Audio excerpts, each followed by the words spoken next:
The 17 News at Sunrise podcast is brought to you by Clinica Sierra Vista. Welcome back to the 17 News at Sunrise podcast, where we share your news on your schedule. The threat is not over. We're trying to hold on. The massive fringe fire is still burning and proving to be unpredictable. I had about 5 minutes to get out of there. Thousands of people rushing to get out and hoping their homes will be spared by the unforgiving flames. We can't get in to get them, and this is all we have. 17 News at Sunrise has team coverage this morning as we continue to cover the fringe fire.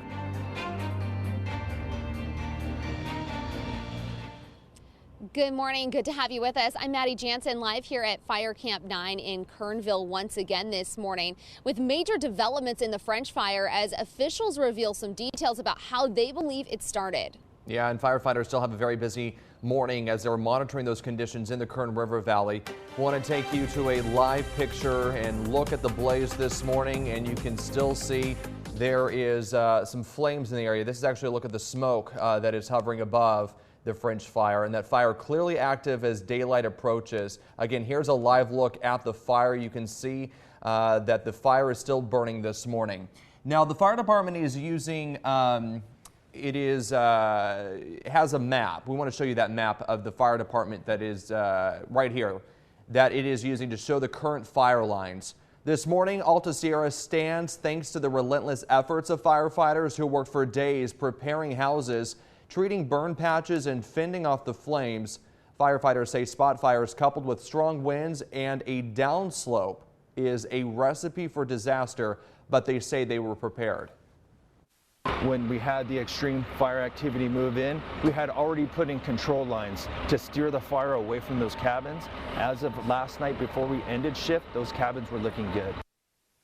Only one home was lost in the Alta Sierra area, but all the other homes, including the ski resort, were protected.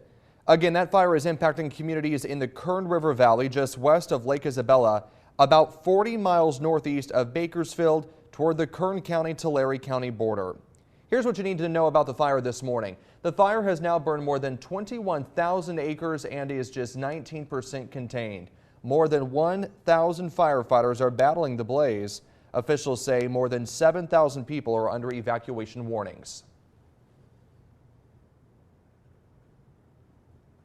At the fire area, the bright red is the perimeter of the fire itself. The lighter red are areas under evacuation orders, including Alta Sierra, Wofford Heights, and Keysville. The historic town of Kernville is under an evacuation warning this morning, so that means they're told to stand by. They don't have to get out right now, but they are warned that that could come. That area is shown in yellow. Yesterday, I spoke with some of the people who live up here, mostly Wofford Heights residents who had been evacuated, and they say the flames surprised them in their homes. Windows started rattling and the house started shaking. I had about 5 minutes to get out of there. This is where my wife and I came to spend the rest of our life, and so we're trying to hold on. And firefighters have been working tirelessly, putting their lives on the line to protect homes. I spent time with fire crews yesterday looking at how close flames got to some of those buildings, and they have just done incredible work. In some areas, the fire came up to the backyards and the edges of homes, but the homes themselves were still standing. And this morning, we have full team coverage. 17's Christian Galeno is live in Wofford Heights, where residents are still waiting to return home. He'll have more on those evacuation efforts, plus new details about how the fringe fire started. Let's take you back out to Camp 9, where Maddie Jansen is waiting for this morning's briefing. It's supposed to start in about an hour. Maddie, I know that you were out there, of course, yesterday, and these firefighters are really trying to get the upper hand on this blaze. Yeah, and it's going to be interesting to hear what happens at that briefing. You know, I'm really interested to hear what happened overnight because of what they were expecting, but then what we kind of found when we came up here this morning. As Mickey and I drove through Wofford Heights this morning, the smoke was a lot less dense than it was yesterday. That's not to say that it's still not very, very smoky in those areas. You know, you can still see it hanging just like a fog over Lake Isabella. But I did also notice that there were some convenience stores and gas stations in Wofford Heights that had their power back on and that were open this morning, even though that area remains evacuated and closed. Those are probably just there for the convenience of our first responders. But the battle continues today, so we're looking forward to that update that's coming up in just about an hour. And we'll bring that live to you. But we want to talk a little bit about the new developments and the old challenges for this fire and all of our fire crews. 17's Christian Galeno has more, and he's joining us live from Wofford Heights this morning. Christian? Hey, Maddie, good morning. That's right. There's so many new developments this morning in regards to the French fire. The most pressing one right now is that the French fire is believed to have been started by a human. Now, the fire officials are suspicious about this fire, and they're actually labeling it a suspicious fire as well, meaning that it wasn't started by lightning or any other natural source. Now, at this moment, they don't want to speculate a cause or a definitive cause of the start of the fire, and they are looking into any other possibilities as well until they know for certain. You have a lot of hot spots around, and they're still engaged. Firefighters still continue to be engaged in mopping up and cold trailing and making sure that there's no hazards out there. Please be patient as we continue to fight this fire. Please be patient with trusting us and law enforcement to protect your homes. Now, again, you know, the climate is playing a very important part in that firefight. They are expected to have a very dry, warm day with some wind speeds picking up throughout the day as well. Again, going into the topic of the shelters, and if you are still in need of evacuating, there are certain areas that are under evacuation warning. So if you do need to flee and seek shelter, there are a couple of shelters over at Woodrow Wallace Elementary School. That one is at capacity at last check with the American Red Cross. The other shelter is over at Kern Valley High School. That shelter still has some spots available. You can go there to seek shelter. They are staffed by the American Red Cross, and if you need details as far as what you need to bring and COVID-19 guidelines and precautions that are being taken at the shelter, you can head over to our website, kget.com. Reporting live from Wofford Heights, Christian Galeno, 17 News. Back to you, Maddie. All right, thanks so much, Christian. And while many received news that their homes were still standing yesterday, many know that the threat is not over yet. Officials are stressing to be prepared to evacuate at a moment's notice and to listen and obey those evacuation orders when they come. Steps to be prepared include shut all windows and doors in your home, move flammable furniture away from windows and doors, shut off gas at the meter, shut off the air conditioning and pilot lights, turn off propane tanks, gather up flammable items from outside and bring them inside, move propane barbecue appliances away from structures, don't leave sprinklers on or water running, back your car with an emergency supply kit into the driveway, and locate your pets and be ready to take them with you. The French fire is obviously disrupting traffic in and around the Kern River Valley. Highway 155 is closed from Pasco Road in Glenville all the way to the intersection with Highway 178, just south of Lake Isabella. Road closures also include Nellie Dent Drive to Highway 155, Old State Road to 1.5 miles west of Highway 155, Sawmill Road at Highway 155, and the 155 through Wofford Heights is also closed from the 178 to about the old golf course there. The French fire is Kern County's largest wildfire so far this year, but there have been other big fires in the area over the past several years. The most recent before this was the Peak Fire that burned in the Paiute Mountains east of Bakersfield and north of Tehachapi. That fire grew to more than 2,000 acres and was fully contained just a few weeks ago. This time last year, we were talking about the Stagecoach Fire that was raging south of Lake Isabella near the community of Havilah. That fire scorched more than 7,700 acres. Meantime, 5 years ago, almost to the day, the Cedar Fire was burning in the Sequoia National Forest just north of here.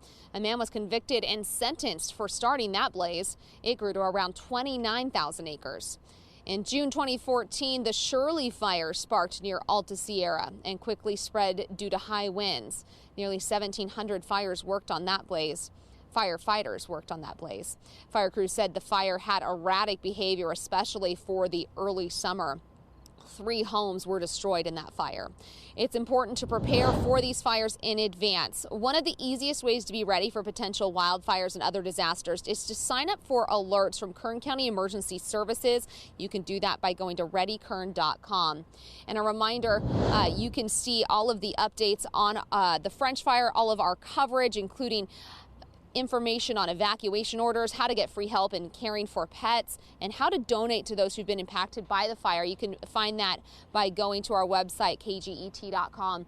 And you know what, Alex, I heard Sean Collins, the fire information officer, saying earlier, trust us to take care of your homes, to protect your homes, and leave when we tell you it's time to evacuate. And we can tell you, just by driving around yesterday and seeing all of the homes and how so many were completely surrounded by charred brush and blackened trees, and yet the homes were still standing, that fire crews are doing an incredible job protecting these homes. In some cases, when it calls for it, they'll have one crew per house in the area to keep those homes still standing. So they are doing absolutely everything they can to protect your homes. And when you don't evacuate, if you choose not to, that takes them away to go then engage in rescue efforts and not able to protect property. All right, Kat, thanks so much. And we're going to go back out to Camp 9. That's where we find 17's Maddie Jansen. And Maddie, I know that in about 30 minutes, firefighters are set to have that briefing. I can actually see behind you, they're setting that map up for this morning's briefing. I know that you've been talking to firefighters throughout the last couple of days. What is their plan for today? Well, you know, the plan today is very similar to the last few days. They're watching those winds because during the day it can seem like they've got a handle on this fire, but when those winds pick up later in the afternoon, and it's a little bit breezy this morning, I can feel, that's when things can really take a turn for the worse. So yeah, they are setting up over here. They've got a new fire map up showing the lines and the growth from yesterday. We expect to get an update on just what their plan is for today around 6 a.m. That's when that briefing happens. So we'll bring that to you live. And then we usually get an update on acreage closer to 7 a.m. It's about more than 21,000 acres at this point, but that containment's still at 19%. So we're waiting to see if they got a bigger jump on containment overnight as well.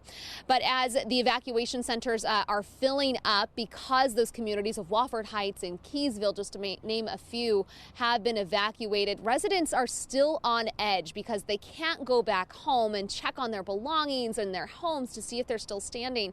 And one woman that 17's Christian Galeno spoke to yesterday said she had what she described as a near-death experience as she got out.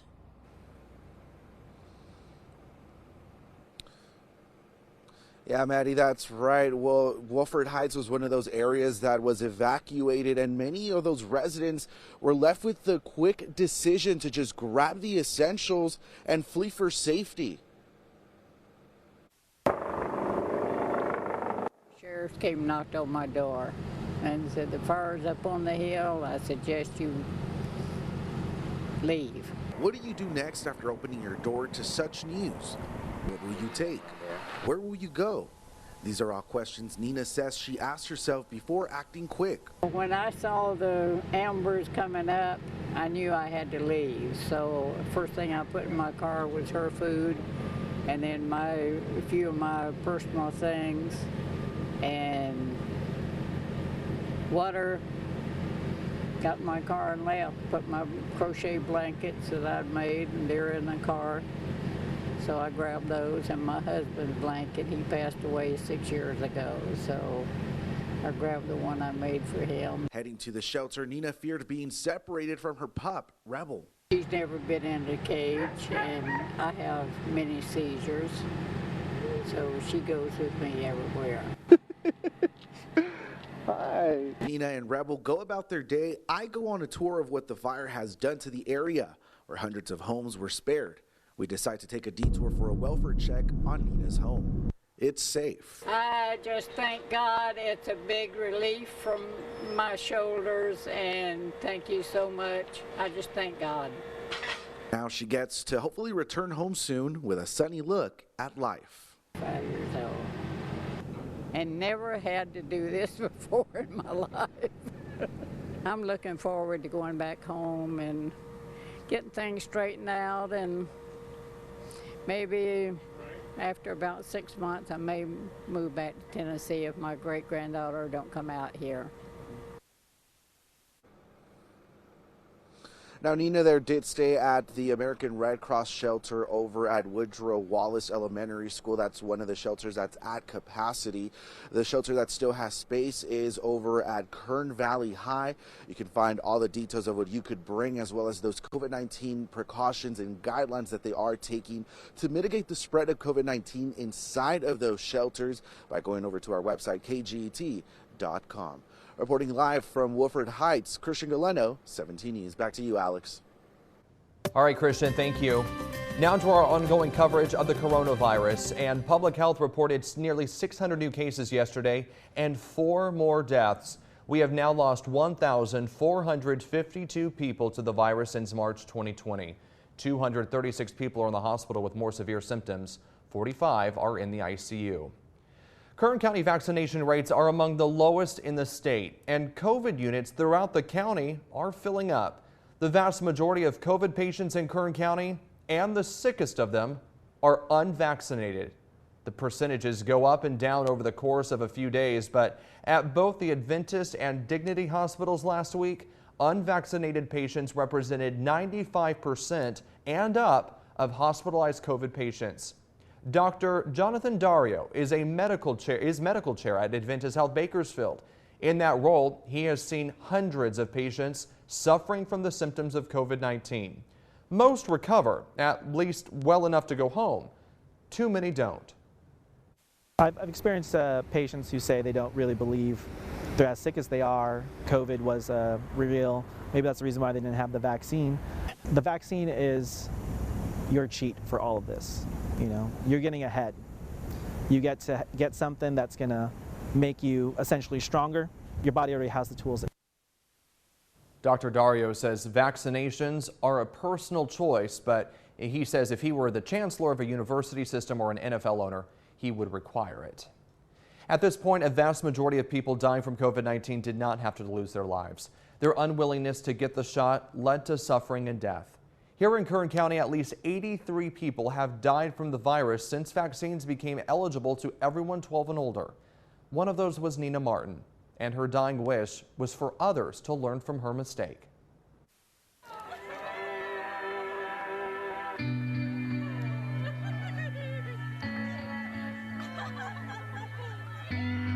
Nina Martin loved her family.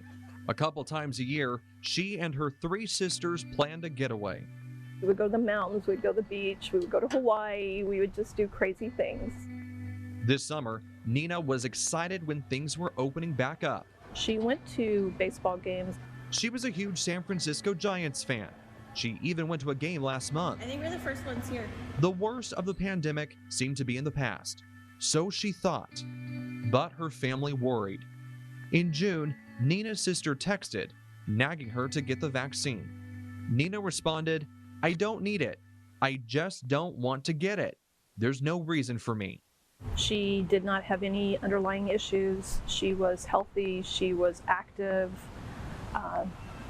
She was always out doing things. She was not overweight. She did not have those issues, which I think is part of the reason she didn't feel it was necessary for her to be vaccinated.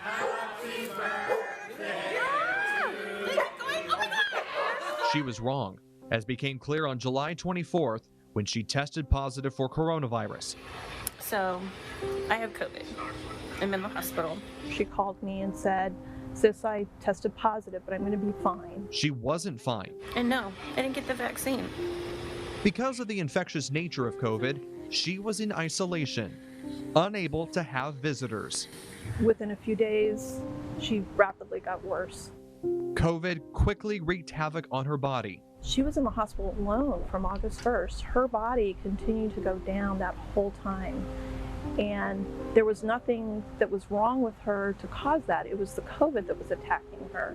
Hooked up in the hospital and attached to different machines, Nina realized she needed the vaccine, but she knew it was too late. Should have definitely got that vaccine. Nina's intense battle with COVID illustrated in the heartbreaking text to her loved ones. She texted her dad one day saying, "I'm suffocating." Her father texting back, "Just keep breathing. You're a fighter and you're strong. Just keep up the good fight. Love you, my sweet Nina." I literally watched my sister over a 20-day period of time, die. And she drowned in her lungs. She would call me on FaceTime, struggling for her next breath. She would text me saying, "Sissy, I'm afraid I'm going to die. Please take care of my children." Early on August 14th, Nina took her final breath. She died alone in the hospital. Just 1 month ago, the sisters had been planning another girls' trip. Now, they're planning a funeral instead. I just don't want other families to feel what we're feeling right now, because the pain is so immense that it's hard to explain. Pain the family is afraid others will feel because so many are still unvaccinated. Anyway, I love you. Pride comes before your downfall. You may have been telling everybody not to get vaccinated. You don't need to get vaccinated. This isn't going to impact you. And so in your heart, you've believed that. Don't let that cause your death. Don't let that cause the death of one of your loved ones. It's okay to admit, maybe I was wrong.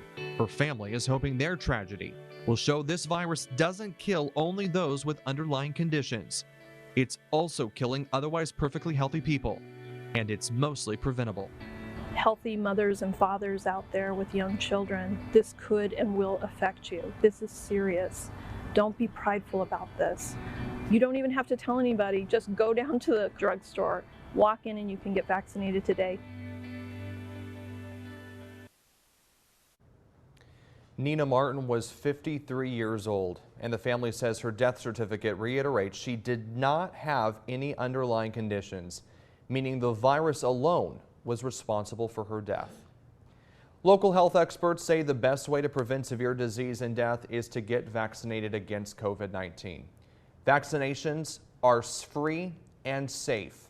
Those 12 and older who want the vaccine can make an appointment at myturn.ca.gov. Welcome back. Your time now is 5:52, and it has been 20 years since Parker Chamberlin stabbed and killed his mother in what one detective described as one of the most gruesome crime scenes he's ever encountered. Now, after 2 decades in state prison, Chamberlin is up for parole. On the morning of July 3rd, 2001, 15-year-old Parker Chamberlin attacked his mother in a rage stabbing her 35 times. After he confessed to the crime, prosecutors charged Chamberlin as an adult and sentenced him to 26 years to life. Commissioners of the Board of Parole Hearings will decide today whether Chamberlin, now 35, should be released. If they do, his case will go before Governor Gavin Newsom, who could overrule the board and order Chamberlin to remain behind bars. A Delano convenience store clerk was caught by surprise when a man armed with a large knife came for cash Sunday night. Take a look at the video. Delano police said a thief went into the county line market on Sunday just after 8 p.m. Police say he walked up to the store clerk while armed with a large knife and demanded money. When the clerk tried to get away, the suspect stopped her and forced her to open the cash register. He took off with the money, and now police are asking for help identifying the suspect. If you have any information, you're asked to call Delano Police Detective Joe Madgrel at 720-552. Working in the spirit of the Golden Empire, this is 17 News at Sunrise. The 17 News at Sunrise podcast is a production of KGET and Nexstar Media Group. For more on all of the headlines in today's show, head to kget.com.